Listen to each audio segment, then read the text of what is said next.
Bienvenidos a la entrevista de France 24. Hello and welcome to the interview on France 24. Our guest today is Juan Guaido, leader of the opposition in Venezuela and chair of the National Assembly. Thank you for hosting us.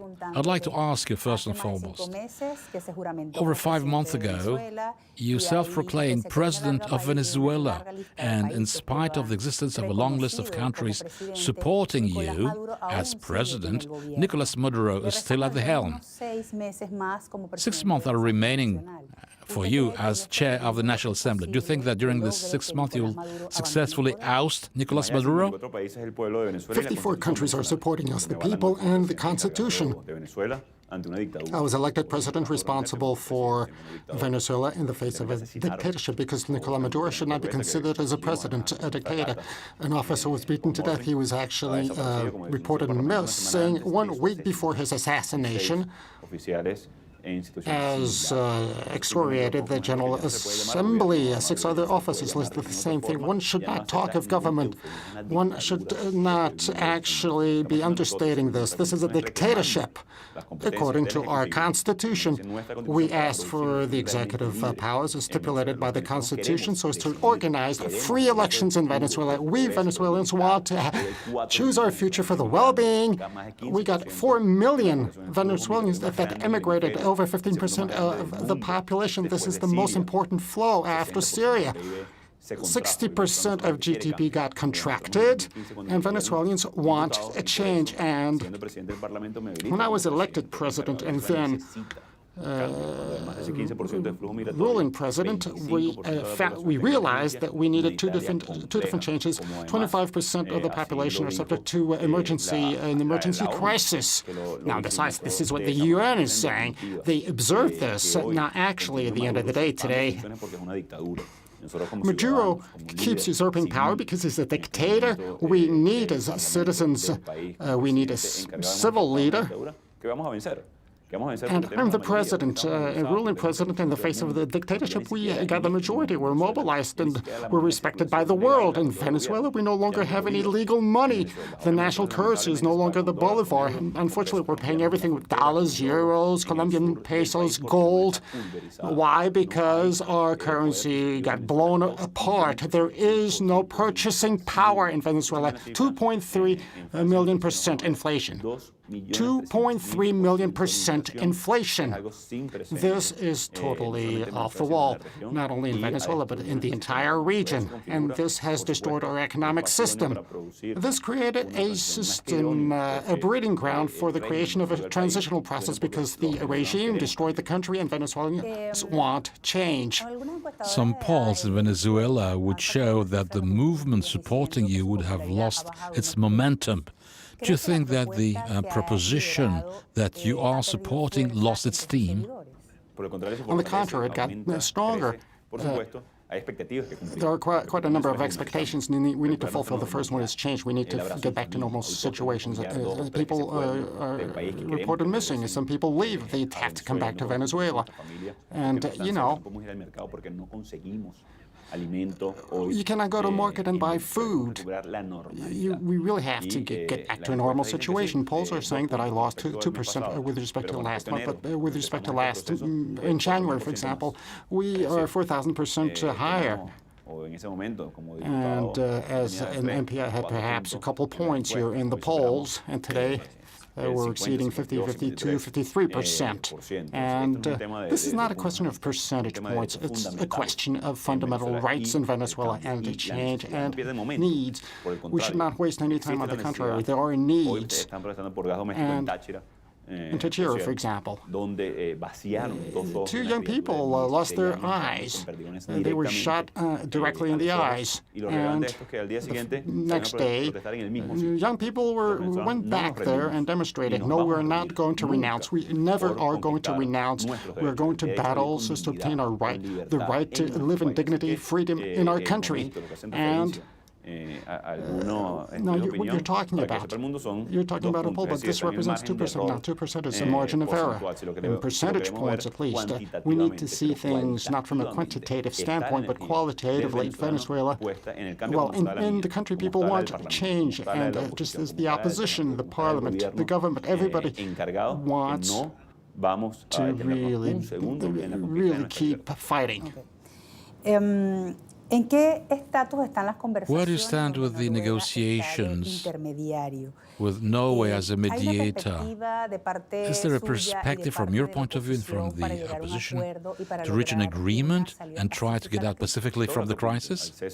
Everything we can do to end usurpation and generate free elections. Of course, this will be most welcomed by the Venezuelans and ourselves. The mediation carried out by Norway, the International Contact Group, which France is part of, and of course the Lima Group, which also supports them, Latin America, the United States. There are a whole string of initiatives which we're going to take part in, provided they aim at a solution to the crisis.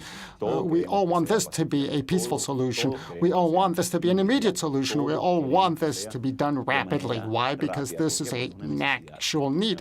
Not only is this a clamor, it is a need, first and foremost, today in Venezuela.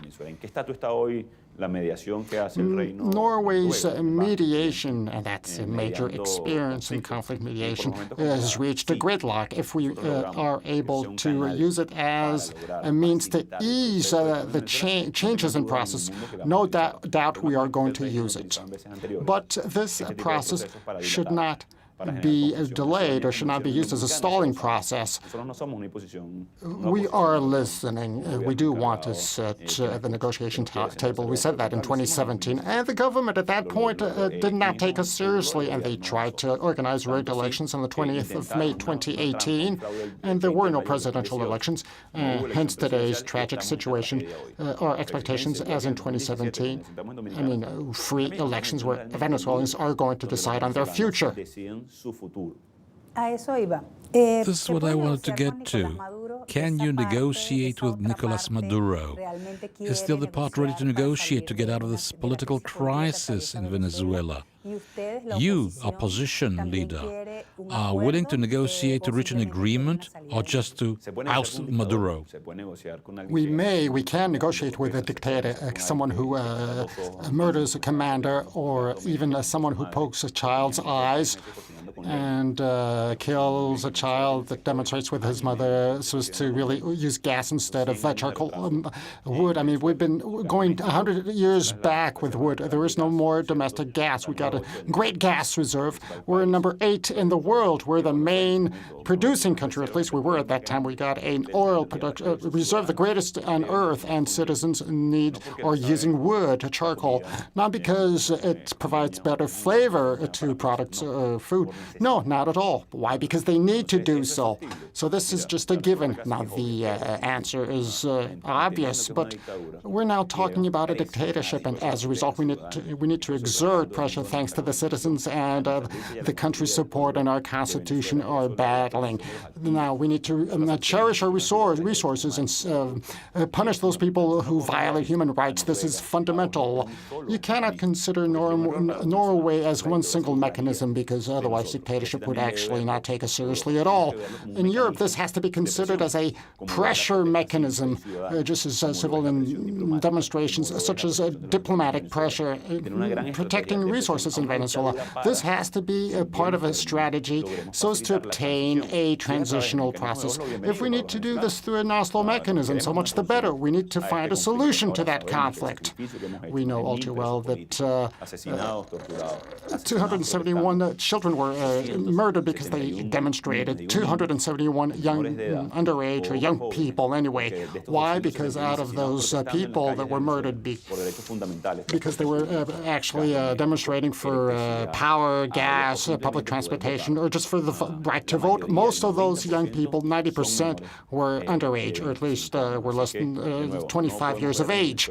Today, we cannot consider that there is only one single mechanism. It has to be part of a citizen-based political mechanism, peaceful mechanism, so as to regain our democracy in Venezuela. Did you get phone calls from high representatives of the United Socialist Party or from the military to have a direct dialogue? I have been in contact with a great number of civil servants and military people since the 30th of April. Of course, this is obvious in Venezuela. This is quite natural when military people sided with the Constitution. against the leader of the intelligence services in Venezuela. They were quite clear about it, actually. Yes, we are in contact with all civil servants who are siding with the Constitution and who want people to comply with the Constitution and the organization of direct elections. I want to ask you, the president of Russia, Vladimir Putin, said you cannot be president of Venezuela. And if you wish to be president of Venezuela, you have to go through elections. And if you win the elections, he was ready to work with you. Are you ready to work with him? Absolutely, of course. We can work with the president of Russia and all the other presidents for that matter. We are attentive to what the Russian president or the French president are saying or said as far as the evil, the wrongdoings committed by Nicolas Maduro. This is exactly what we're talking about. In other words, organizing elections. We believe that, we're always very attentive to those statements made by the head of Russia. And to conclude, with other elections, Nicolas Maduro asked the Constituent Assembly to move forward the parliamentary elections. If this happens, will the opposition candidate?